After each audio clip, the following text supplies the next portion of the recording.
Um, about live on Facebook. If you see anything pop up, let me know. It says meeting is now streaming live on Facebook. Yep, we're on now. Right. So, hi everyone. This is Glenda Carroll, and welcome to the Northern California chapter of Mystery Writers of America.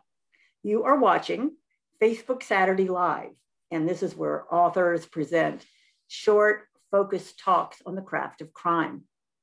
These Facebook presentations have been really interesting for me, as well as fun. I've met some wonderful people and learned some things that, boy, I really needed to learn.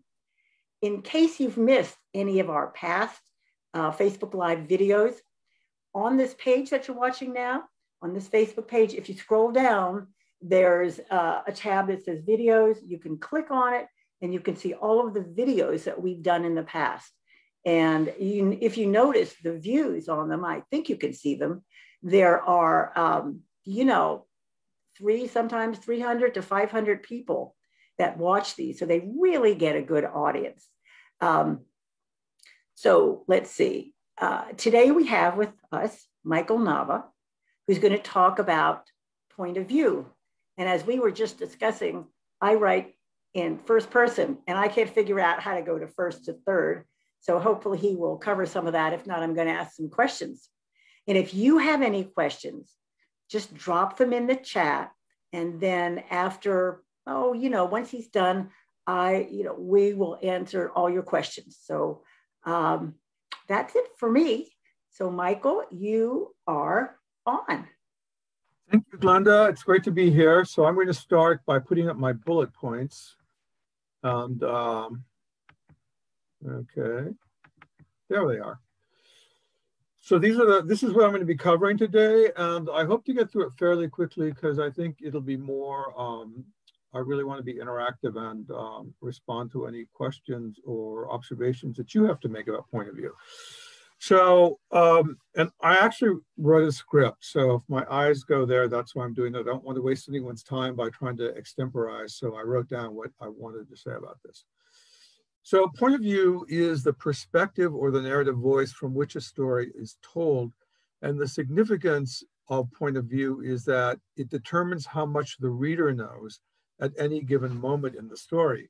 And in crime fiction, point of view is especially important because mysteries are very intricately plotted. And so your point of view that you choose will determine how much the reader knows about the unfolding plot. Depending on the point of view you choose, the reader may know only as much as the narrator knows, or the reader can know actually more than the narrator. Both of those choices can create the kind of tension or suspense that keeps the reader turning the pages. And there is no right or wrong. It's entirely, point of view is entirely determined by what you, the writer, hope to accomplish in the book. So these are the most common points of view. First person is the I voice. It's the voice that I'm using now as you and I speak. The narrator and the protagonist are the same. So here's an example. I'm using examples from my most recent book because I used a mixed third and first person point of view in the last two mysteries I wrote. So here is an example of the I voice. The vehicle blocking the driveway as I backed out of my garage was so conspicuously nondescript, it can only be a plainclothes cop car. Third person is the they voice. The narrative voice is global and impersonal, speaking not from I, but of they. So within third person, there are generally recognized to be two kinds of sub POVs, as it were. The first is the third person omniscient, which is the third person omniscient is not confined by any single perspective. The third person omniscient can move between characters, can move among locations. It's what people call the God point of view. And here's an example from my book. So I'm describing a house where a meeting is taking place that's important to the plot. The two-storied, half-timbered faux Tudor house was dark except for the porch light that burned in the library where the Bible study convened. The men had rolled up in luxury late model cars and were ushered into the library where their host awaited them amid the scent of leather bindings and percolating coffee. So that is really, I think of third person as omniscient as sort of the movie point of view, because almost all the movies we watch are told to us in third person. The camera is moving between various characters, various locations, and that's really what third person omniscient does. It's kind of that cinematic point of view. The next the next subgroup is called third person limited, which is basically first person, but instead of saying I, you say he or she. So it follows, third person limited follows a specific character and it limits itself to that character's perspective. It's very close to first person POV. So here is an example following a character named Daniel. Daniel stood at the front of Gwen's flat, one half of a tall Victorian on a street of tall Victorians, and peered through the window at a steep flight of stairs. He rang the bell. A moment later, the small figure of a boy came hurtling down the stairs and opened the door, breathless. So, you know, we're seeing that from Daniel's point of view, but instead of saying, I stood at the stairs, it's Daniel stood at the stairs.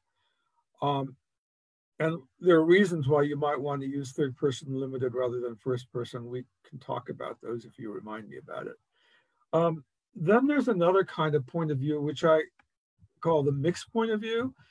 And it can be mixed in two senses. First, a book can alternate between first and third person points of view from chapter to chapter or even within the same chapter. And secondly, the third person point of view could alternate between the omniscient and the limited third person point of view. And here's an example.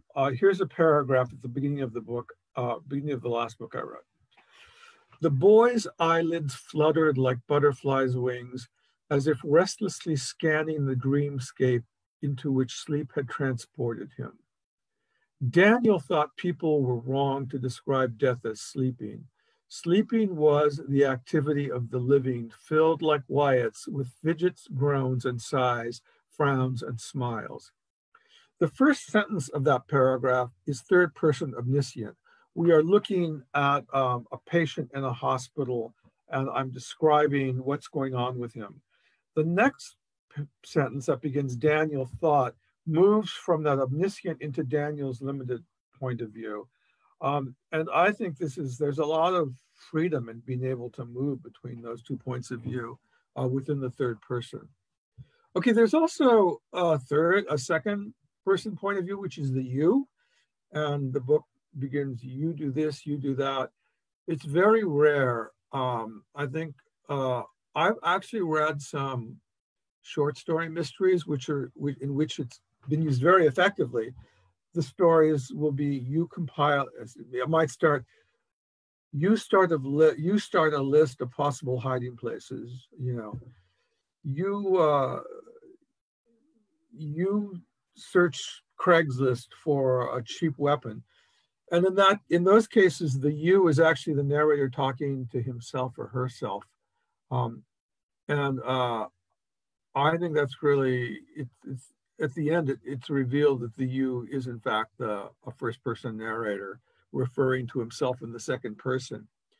And now it's kind of interesting. I'm not sure you could pull it off for a whole novel. I think that readers would get kind of annoyed. So let me talk next about the strengths and limitations of the various points of view. So with first person, the first thing I would say about that is it's familiar to us. It's familiar to the reader and the writer because this is the point of view with which we operate in the world. We see the world through our subjective I perspective. So, you know, the readers are immediately going to identify with the I narrator because they themselves are I narrators. Secondly, it creates a kind of intimacy between the writer and the reader. First person invites the reader into the thoughts and feelings of the narrator in a specific intimate way, as if the narrator was a friend confiding to us, or as if a narrator and reader were having a conversation. Third, there's an immediacy. First-person narration has a sense of temporal immediacy, of events folding in real time as we follow the first-person narrator through the story. And fourth, I would say there's the element of suspense.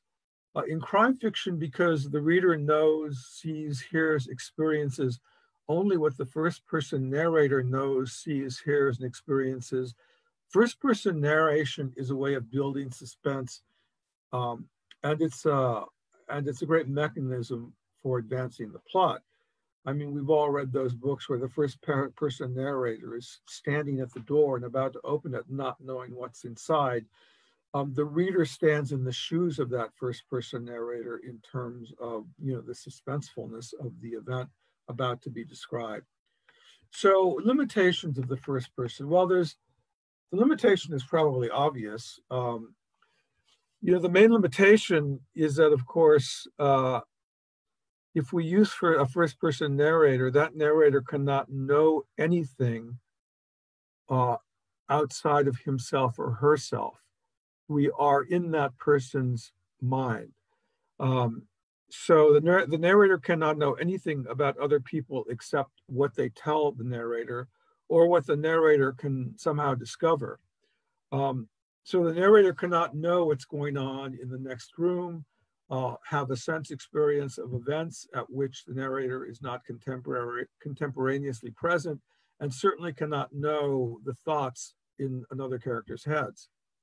So the first person narrator cannot know, feel, hear, or see much beyond the narrator's immediate vicinity and pre-existing knowledge. Of course, there are, you know, workarounds, and the more you work with first person, the more you figure out what these workarounds are. The obvious one is that the first person narrator can be told things by other characters, or the third first person narrator can, you know, conduct research and discover things. And there's another one which is a little more subtle and a little harder to pull off. If you have a very perceptive first-person narrator, which presumably, you know, your detective is going to be, the first-person narrator can sort of intuit or deduce things about events or other characters based on what the narrator has seen or observed. You know, I mean, the most obvious example, you see it all the time in first-person narrative books, is the first-person narrator is looking at a character, the character is saying something to the narrator talks about the person's expression, and from that expression, from some tell, the narrator knows that he's being lied to. So you can use those kind of the narrator can use those kind of non-verbal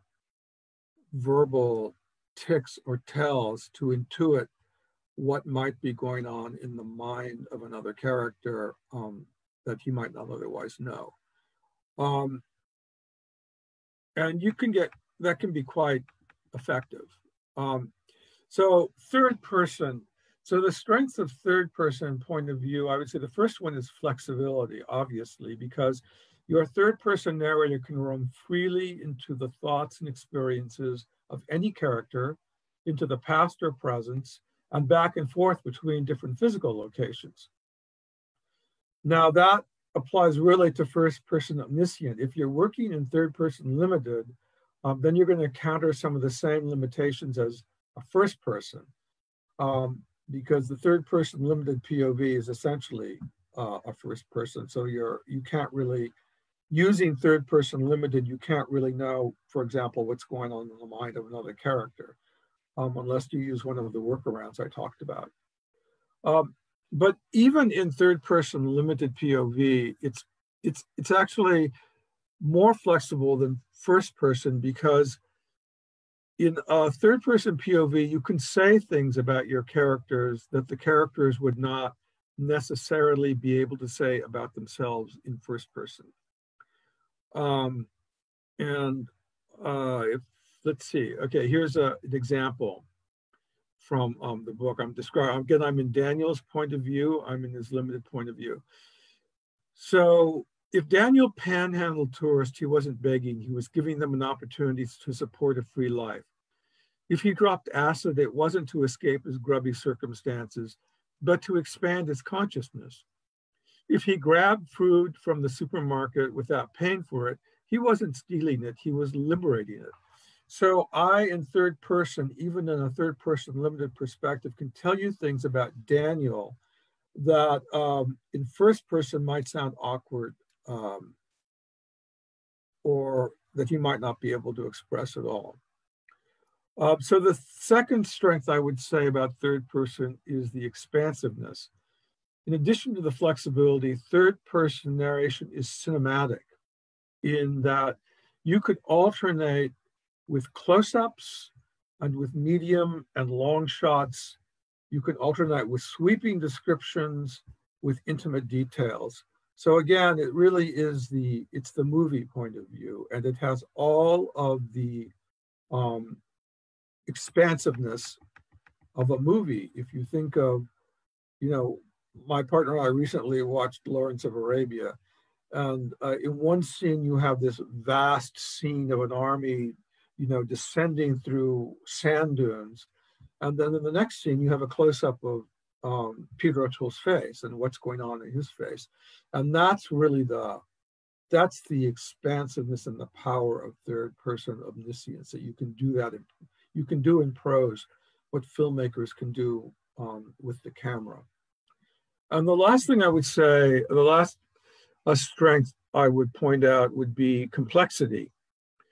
So because you can move from character to character, from location to location, from past to present, third person narration gives you an opportunity for greater complexity in plot development because you're not limited to one person's perspective.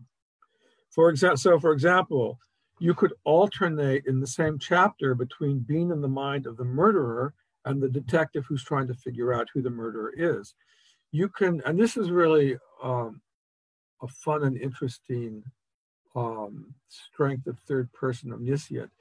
You can plant clues for the reader that the detective is unaware of. So the reader can actually know more about the mystery than the detective can. And I've read books in which, frankly, the author says at the outset, well, this is who did it in third person.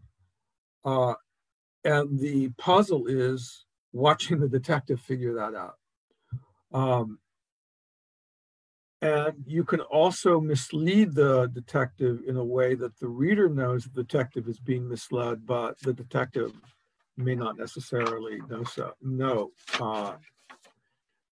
So what are the limitations of third person? I think I came up with two, basically. First, there's a distance, by which I mean there's kind of an emotional distance of intimacy and immediacy. Because if you're talking in third person, then there is the loss of that immediate connection between the reader and the narrator. And there is a greater emotional distance between the narrator saying I and the narrator saying they. But as I pointed out, Glenda and I were talking at the beginning, I said, well, all movies are third person, basically, and yet we don't have any trouble getting emotionally involved in a movie, even though it's a third person narration. And the same is true in fiction. I mean, there are ways that you can close that that emotional distance between narrator and reader. And then, so one workaround to create that emotional intensity and connection between the reader and the narrator is using language. By using emotively charged language in third person, you can create the same kind of intimate connection with the reader as first person narration. And here's another example from my most recent novel. So we're in the point of view, third person point of view of a woman who's just lost her husband, and she's being questioned by the cops. So this is what's going on in her.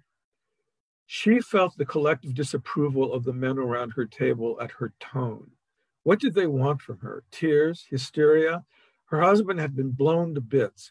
Her father nearly dislodged from his grave. What did she feel? Shock, horror, exhaustion, remorse, and maybe the tiniest bit of relief. Emotions she did not want to share with these emotionless men feigning sympathy. All she wanted was to be alone and a drink. She really needed a drink. So I would just point out that in that passage, I worked hard to use very powerful verbs because I find that using really powerful verbs is one way to pull the reader into a third person narration, rather than speaking passively in third person, which increases the distance, I think, between the narrator and the reader. The other, I think, limitation of third person narration is that digressiveness. The freedom given by third person narration to move between worlds can also lead to a loss of focus and a digression into details that don't really advance the story.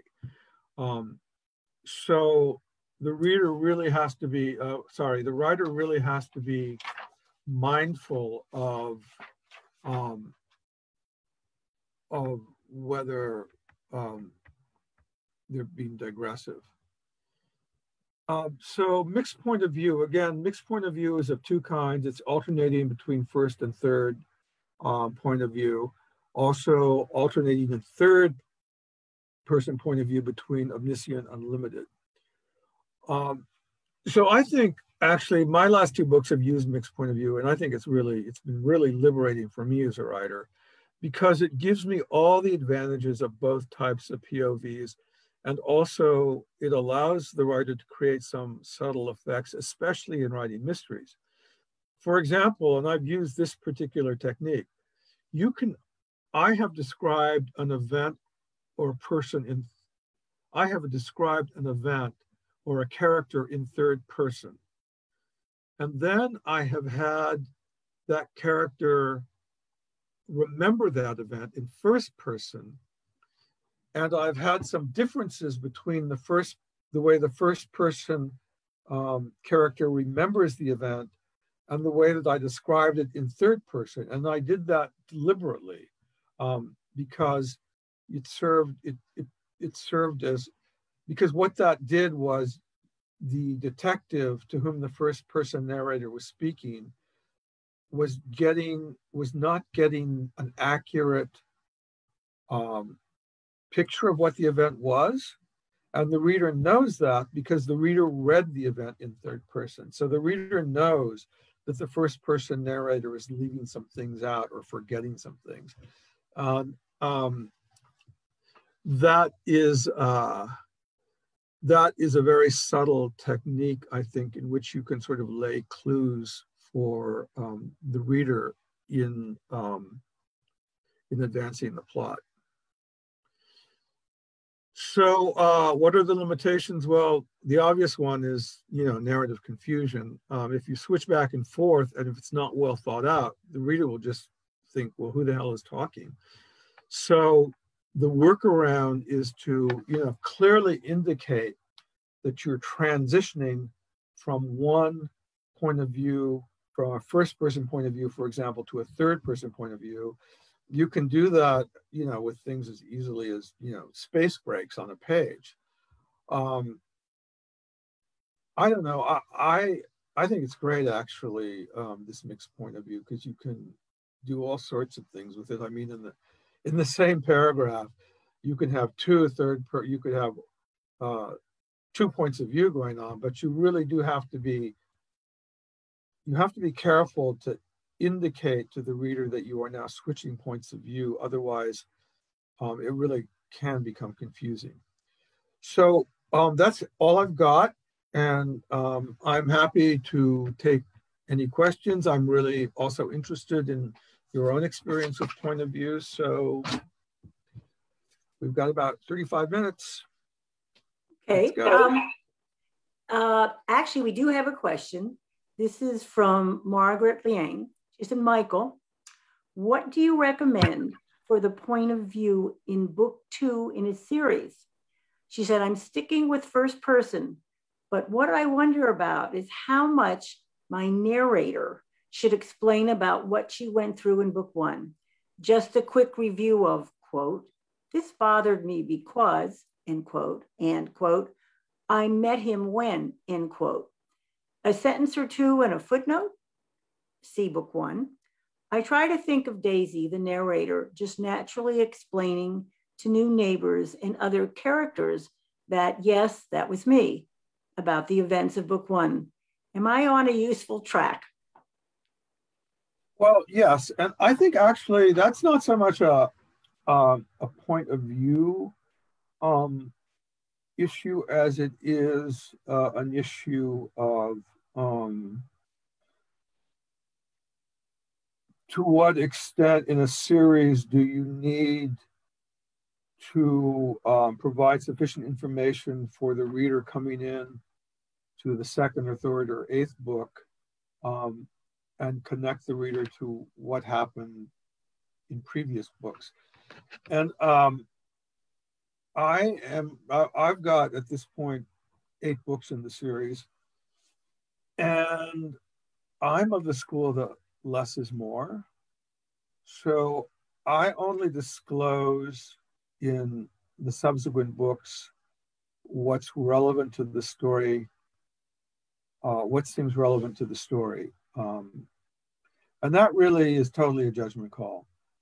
But in my judgment, I don't want to clutter up a subsequent volume with a bunch of stuff from a past book, because that will just drag down the story I'm trying to tell, in the current book. Of course, at the same time, there does have to be some background. For example, my character is a recovering alcoholic. So it is important for me, and that's revealed in the first book. And then in the second book, he gets sober. So in the books that followed the second book, I did make reference to the fact he doesn't drink, and it would be in a social situation. He's in a bar. Do you want to drink? No, I don't drink. And then, why? And it's because I'm a recovering alcoholic or whatever. So there are some details about the narrator that need to be carried over from book to book, but I tend to do only what I think is absolutely necessary. Okay. Another question. This is from Claire Johnson. Do you think that the unreliable narrator must be limited to the first person point of view? Wow, that's a really interesting question. I hadn't thought about that. Huh. I don't know the answer to that. I don't know the answer. I'd have to sit down and think about it. It would take a little more time than we have today. I think you could do it in third person limited, since it shares so many characteristics of first person. Now, why you'd want to do that, I'm not sure. You could do it in third person omniscient if there was some reason to reveal to the readers that the narrator is unreliable before that the narrator, discloses it themselves. That's a really good question, Claire. Don't know the answer. And I have a question. Before you started to speak, you and I were talking about when you first started to write, that you were writing in first person and then eventually switched over to third. And there was a transition that took some time. And I wonder if you can explain a little bit about that and what made it difficult for you. So the first 6 books in the series I published in the 90s, between 1986 and 2000, and they were all first person. And I got very comfortable working in first person. But then I started to write an historical novel, And because of the scope of the novel, it involved the Mexican Revolution. First person couldn't contain the story, so I needed to switch to third person. It took me several years to teach myself to write in third person, and the main stumbling block that I had was trying to create the emotional intensity in third person, which is so easy to create in first person. And one of the ways that I did that is I learned about the difference between omniscient and limited third person. So limited third person, does have, you can connect with the reader with almost as much intimacy as first person.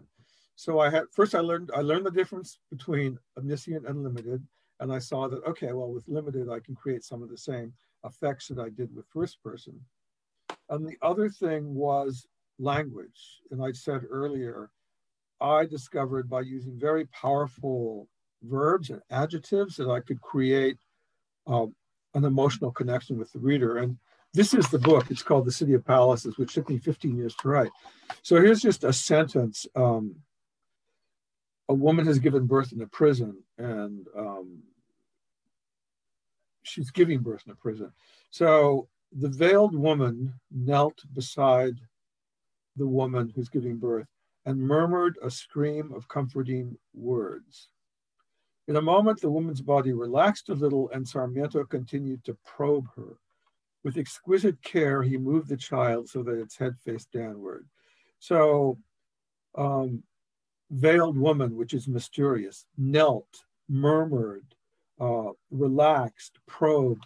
All of those words, they're short, they're powerful, and with that kind of vocabulary, you can build an emotional intensity, even in third person omniscience, that will draw the reader in the same way that first person does.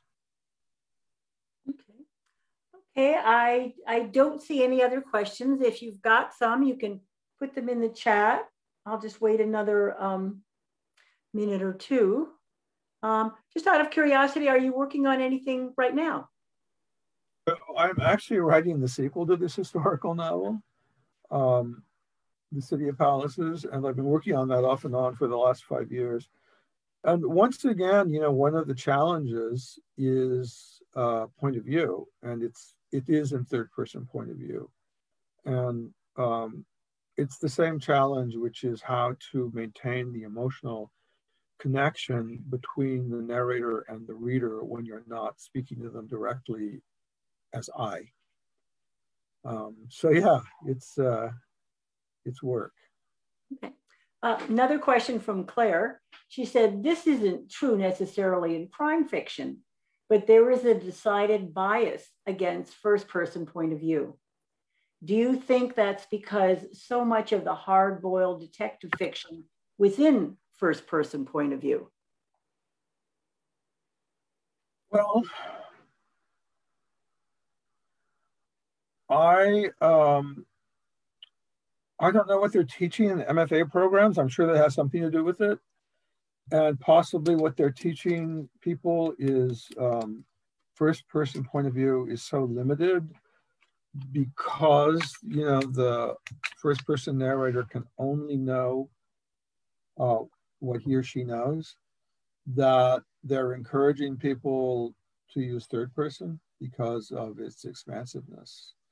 So that may be a simple explanation that, where people are being taught to write so-called literary fiction, they're being told that first person narration is too limited and that they need a more expansive point of view in order to tell their stories. Do you think there's a bias? I mean, an actual bias against writing in first person? I actually think if there's a bias, it's actually to write in first person. I mean, because that is the point of view that we use in everyday life. And I think writers who are starting out would tend to want to use that because it's just familiar to them. And third person is trickier to figure out and to manage. I mean, there's generally a bias against crime fiction, you know, in the literary establishment. So that may have something to do with it. It's a stupid bias, really. But I think actually, when I began to write my first novel, it was first person. I didn't even think about it. Of course, I don't really know much about points of view, but this is natural to me to speak in my own voice. So that's what I'm going to do when I write this book. Okay. I think that is that for the questions. So I just popped back on. I just want to thank you, Michael. This was really interesting. I may try to do third person, you know, once I get out of the series that I'm doing. And I want to thank everyone for watching this. And you can go back and review the video. The video of this is going to be up on our Facebook page. Oh my gosh, you know, within a minute after we end this. So I encourage you to go back and, you know, rewatch this particular video if there's anything you think you missed or, you know, want to see again. And we will see you all next month. We have another Facebook Saturday Live coming up.